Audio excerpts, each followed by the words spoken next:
Ask the Expert, brought to you by Common Spirit Health. We are asking the experts today with Common Spirit Health. I am here with Yvonne Sue. Thank you so much, doctor, for speaking with me. Thanks for having me. Appreciate you so much. We're talking about women's health. Now, I have to ask you, urogynecologist, what is that if people aren't familiar, and what do you treat? Yeah, so we're specialists that just help women with things like urinary leakage, pelvic organ prolapse. I'm sure you've heard of some of those issues. And what we treat is we help women not only with those issues, but we really help them reestablish a quality of life and get back to normal for them. Sure, that makes sense. I mean, our health is so important, obviously, but our pelvic health, our bladder leakage is very real, especially for those, if you've had kids, it's an issue. Let's talk a little bit more about that. Women can experience bladder leakage, especially after childbirth. Any advice on what to do? Well, first of all, a lot of bladder leakage will improve on its own after childbirth. But a lot of women think, oh, this must just be natural. A lot of women have it, but it's really not. It's really becomes an issue that is not a normal part of aging. Okay.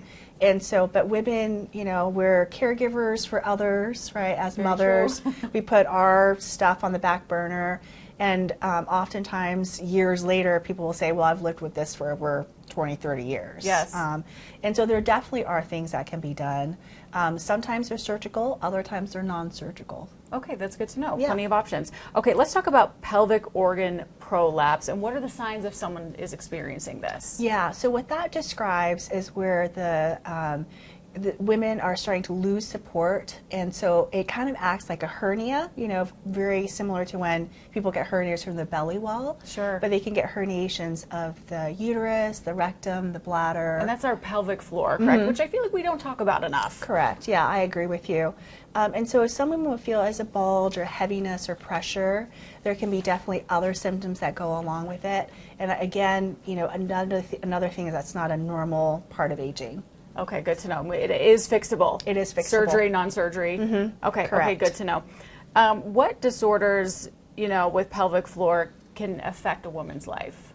Well, what happens is I think women, again, because they put it off or they're not focused on their own health, they don't realize how debilitating it is to just their everyday life, and women can feel very self-conscious, or they can become socially isolated just because they're embarrassed about it. They don't talk to people about it.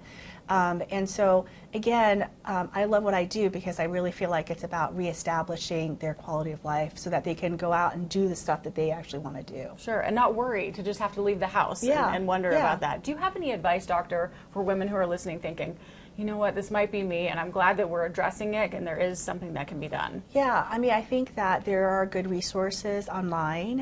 One website that I look at is called voicesforpfd.org, which is done by the American Urogynecologist Society. And I think there's a lot of good handouts, information. But I think that for a lot of women, it's probably reaching out, whether it's directly to a urogynecologist like myself or to their healthcare provider. Sure. They can direct them correctly to the right resources. And maybe just scheduling a consult and asking those questions and just getting the conversation started. Well, thank you so much for being open with me and talking about this. Appreciate you so much, doctor. And if you want more information, you can head to the website at the bottom of your screen. Dr. Sue, thanks so much. Thanks.